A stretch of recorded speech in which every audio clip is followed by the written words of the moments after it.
Bom, gente, eu vou continuar na história da medicina grega para vocês.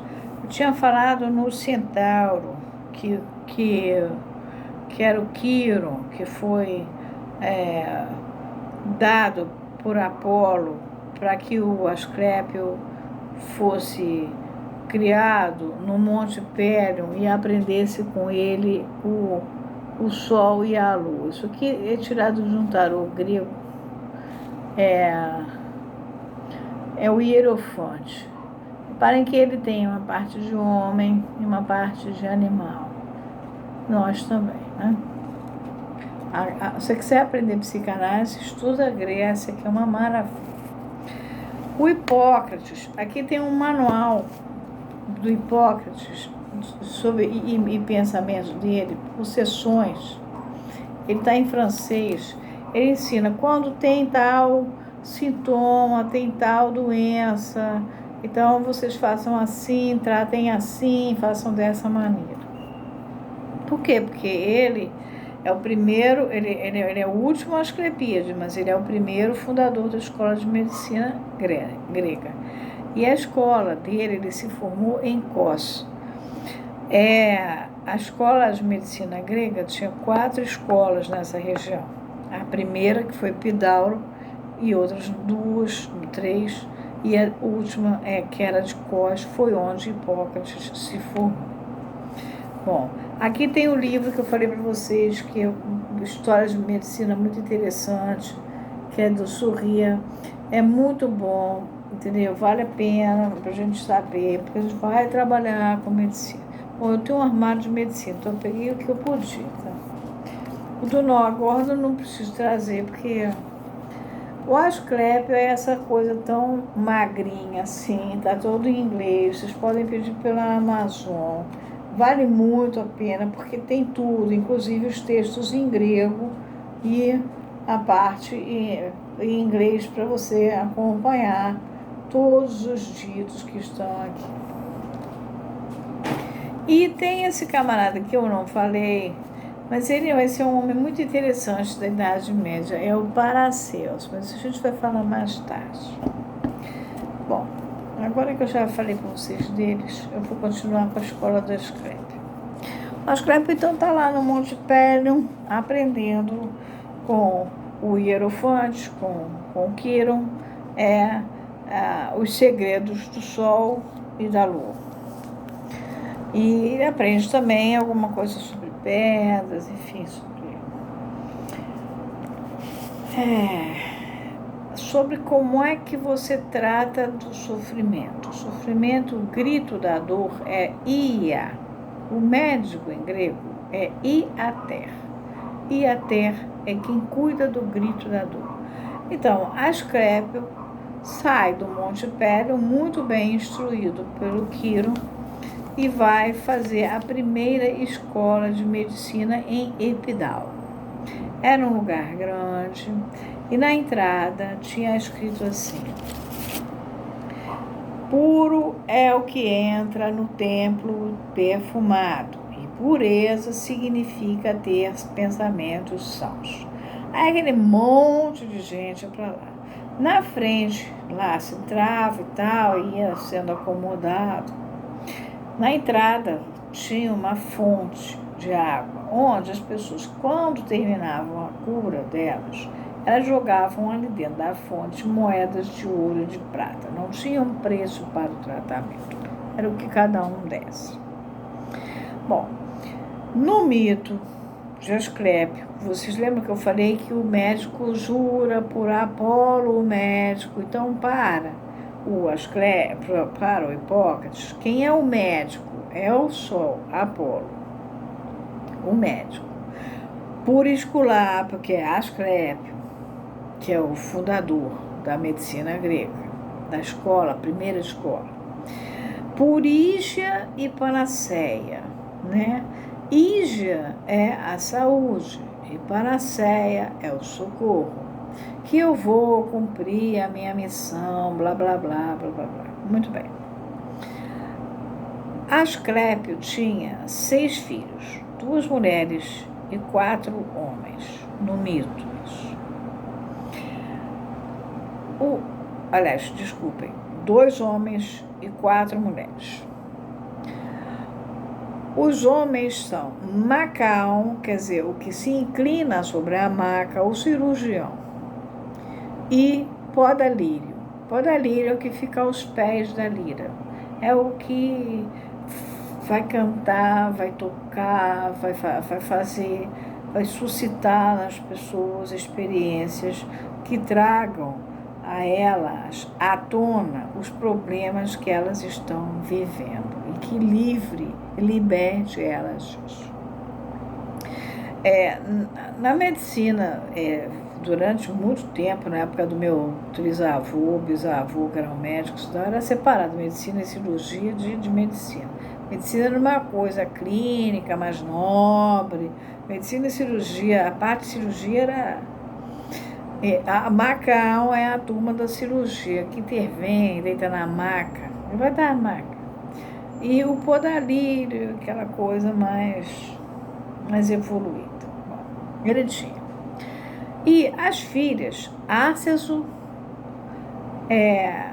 o cuidado, e Aso, a cura. O Panaceia é o socorro, e Ígia é a saúde. As filhas, então, esses 4 aspectos, quer dizer, o cuidado, a cura, a saúde e o socorro são considerados na medicina aspectos femininos.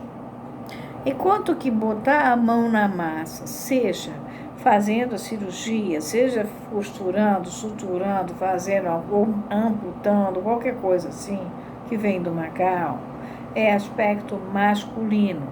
E tocar a lira, fazer a pessoa pensar, fazer a pessoa...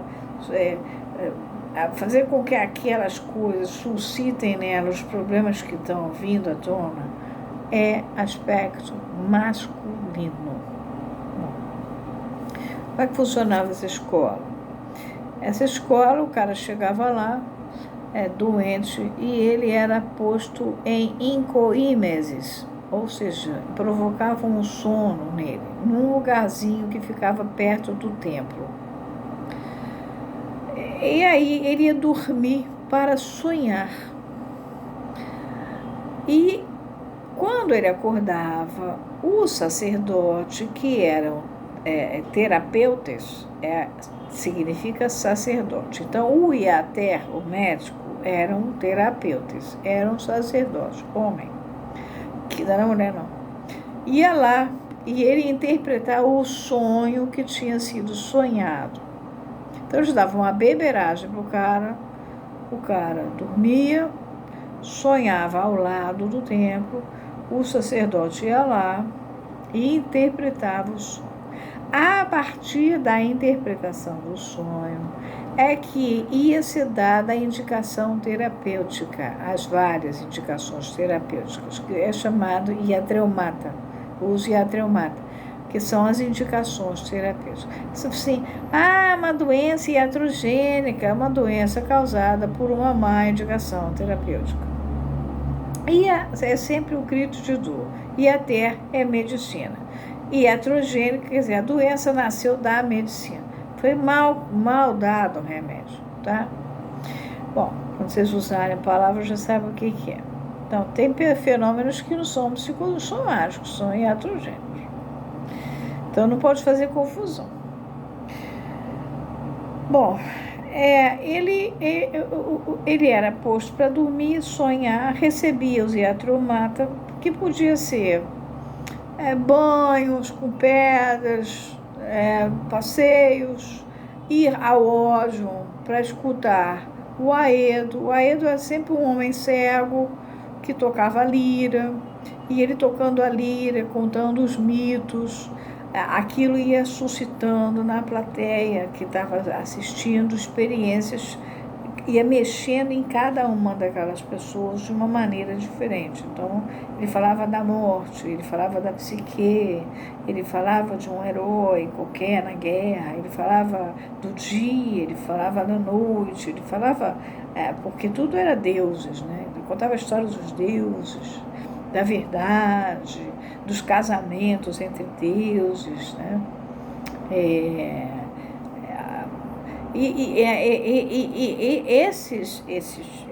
Esse teatro, esse ódio, onde as pessoas iam, ia dar ia fazer com que as pessoas se libertassem, porque elas iam ter uma experiência de quase como um retorno do recalcado. Freud descobre o retorno do recalcado dessa dimensão forte que acontecia dentro dessa assistência lá no canto do Aedo, dentro do ódio nas escolas de Asclépio ou nas casas gregas, porque era educado, era comum, se dava uma festa, convidavam o Aedo para contar uma história. O Aedo chegava cego, sentava numa cadeira, davam um vinho para ele, e aí ele começava a tocar a lira e a cantar um mito, né? E aquele mito, e as pessoas... E ali surgia a letra, e a letra é o que vela e desvela. As pessoas iam podendo encontrar com histórias delas que faziam parte delas, eram verdadeiras delas, tinham a ver com elas, tinham sentido para elas. Então, e tudo isso vem dessa medicina grega. Então, quando a gente está trabalhando e fazendo o cara provocar no cara o retorno do recalcado, a gente está trabalhando com isso. Quando todo o nosso trabalho, a psicanálise é muito bonita, porque daqui a pouco eu vou contar a história da psique, porque precisa, né? Porque fenômeno psicossomático, eu vou ter que falar da psique. Vocês vão ver que a psicanálise está tão dentro da Grécia, é impressionante. Embora Freud fosse judeu, e eu fui descobrir que a gramática grega, a gramática hebraica, tinha muito a ver com certos modelos teóricos do Freud. Às vezes eu dizia para minha professora, mas em psicanálise a gente faz assim. Ela dizia assim, eu estou te ensinando hebraico. Quer dizer, então Freud na verdade estava tirando de um saber que ele tinha. Ele era neto e bisneto de rabino, ele não era nenhum anjo. Ele tinha uns 6.000 anos de ancestralidade, né, quase, para poder lidar com as coisas, tá bom? Então hoje a gente viu um pouquinho Agora, a escola de Asclépio tinha uma outra coisa, eles trabalhavam com rituais, né? Porque eles trabalhavam, como existia assim, a gente junta mente, corpo e espírito ao mesmo tempo lá, naquela época era misturado, então eles tinham os rituais. Tanto eles tinham as ofertas para o Asclépio, para o que eu já tinha morrido, né? Era um semideus, como eles faziam sacrifícios.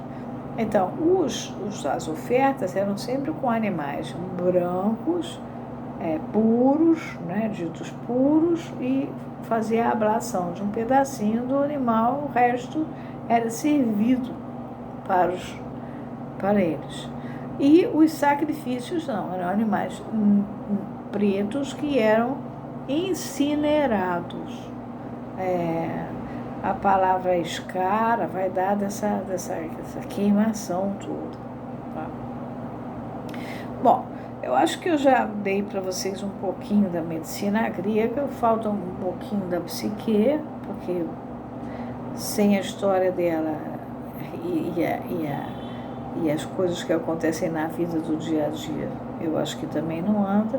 E depois nós vamos voltar de novo para realmente a clínica do fenômeno psicossomático, já trabalhando, baseado nos franceses, que é por onde eu vou, tá? Como é que a gente faz, como é que a gente trata, por que trata, como é que acontece. O que não é fenômeno psicossomático não adianta inventar, e também não adianta a psicossomática de jornaleira. Por que eu roo unha, por que eu não durmo, porque isso aí só você dirá dentro de uma terapia, dentro de uma análise. Agora, tem que parar de roer a unha, porque pode perder o dedo, então vão ter que tratar disso. Tem que voltar a dormir, porque a pessoa não pode ficar sem dormir, senão ela acaba morrendo. Não pode ficar sentindo dor, porque dor acaba matando você. Então, Os tratamentos médicos têm que acontecer. Não pode excluir o tratamento médico, já que na psicologia, na qualquer coisa, a gente vai resolver as coisas. Não, não, não. São associadas, tá? E a parte da cosmologia hoje, que a gente trabalha com teoria da complexidade, a gente hoje trabalha em dimensões, quer dizer, houve hoje um retorno, por isso que eu trabalho com a clínica lacaniana, porque ela lida com quarta dimensão, ela não fica em primeira, segunda e terceira. Então a gente já trabalha em quarta dimensão, né? Que é o que era antigamente, só que chamava bios, o logos e o nous, né? O nous era o entendimento, né? Que veio a dar a coisa religiosa, matemática, o Pitágoras, já falei no vídeo passado. Agora temos que juntar tudo, até porque os próprios médicos juntam hoje, né? Um presidente internacional de uma associação de psiquiatria chegou aqui no Brasil, chocou todo mundo. O que existe é imunopsiquiatria. Não tem como você excluir o imuno do fenômeno psiquiátrico, da doença psiquiátrica. É ingenuidade sua não pensar na imunologia. A imunologia, se você está mexendo em sistema nervoso, o sistema imunológico está produzindo coisas. Isso eu assisti, esse congresso foi um susto, assim, para os brasileiros mais ligados aos remedinhos só e tal, né? E o camarada era a maior autoridade internacional em psiquiatria, um alemão muito interessante. Bom, ficamos por aqui hoje.